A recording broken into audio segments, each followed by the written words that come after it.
My name is Eddie Stern. I'm a yoga instructor. Stretch the arm. If I see a place where yoga would be helpful and someone invites me to do something, I say yes. That's all there is to it.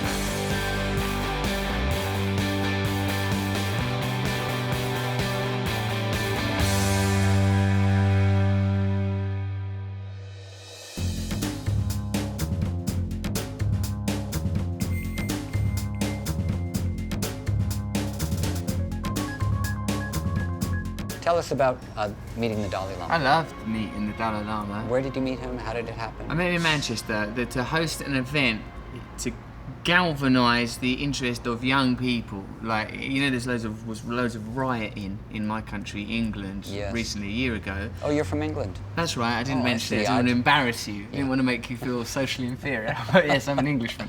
So there was these riots because, of course, of poverty. Dalai Lama wanted to address this issue.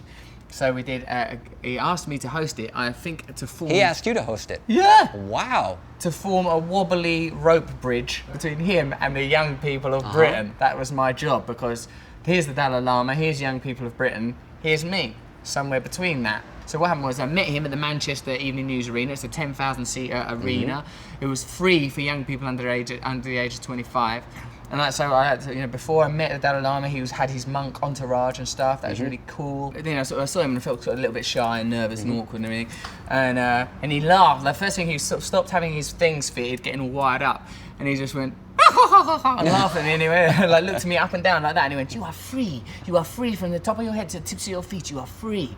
Like that. And I thought, oh, that's a nice thing for him to say. And he took my hand and he held onto it for a long time. He didn't let go of it. Then he sort of led me around, showing me to all different people. And he held my hand for such a long time that I've sort of thought, is this going to stop? You know, you can't, it's the Dalai Lama, you can't get off. So I just left that holding hands with him for ages, and it was nice and it was very relaxing to be around him, you know? If you're spending all that time meditating and you are the Dalai Lama, you convey a certain vibe.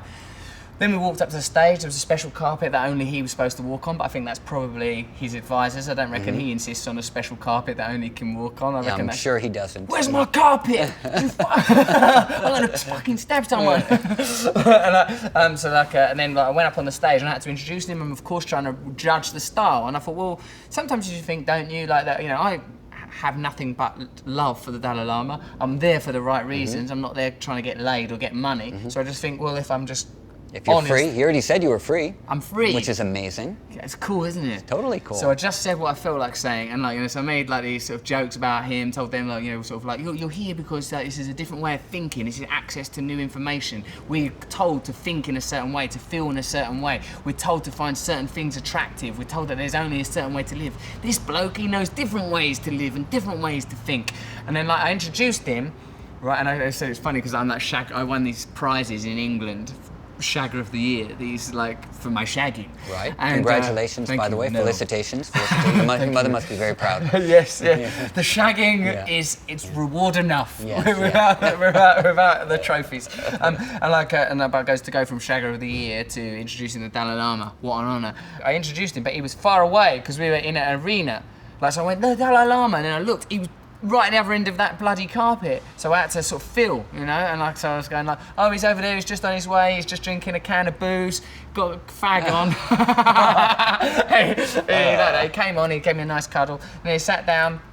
And he was real, like the things that he said that were actually important was like forgiveness. He said like the necessity of forgiveness. Like that you have to forgive individuals, not necessarily the act, but you must find forgiveness for individuals because otherwise you're holding on to something that is negative for you. And he said, like, you know, myself, he said, I feel no animosity towards China. I don't agree with the occupation of Tibet, but when I think of the Chinese people, I know that like the Chinese government, I know they're fulfilling their own objectives and they're doing what they believe to be right. So I feel no hostility or antipathy towards them. I was, yeah, it's like me, I was on a talk show the other day and someone was a bit rude to me. He goes, I think mine's worse. I go, no, mine's worse. But I forgive you anyway. I'm never going to forget that. Yeah. Then he said that we mustn't use things to separate. He said, look at me. He goes, like, you know, firstly, he goes, I'm here in Manchester, I'm talking to you lot, but if I regard myself as 1, Tibetan, 2, a Buddhist, 3, the Dalai Lama, then I'm separate from you. But we're all human beings. We all come into the world the same way. We all leave the same way. We're all just going to born and dead. You know, all of the distinctions and the things that we put to separate ourselves from one another, these are transitory illusions, you know? And like, there's a lot of things, aren't there, Eddie, that we just hear all the time, you know, sort of like the sort of catchphrases of spirituality. It's all an illusion, we're all one. So like, I'm always looking for ways where I can feel that. And for me, drugs were always like a anaesthetic. They were medicinal. I never was a sort of a, woo, this is fun. It was always like, oh, what a relief. Because I think I had this yearning, this longing, this sense of emptiness.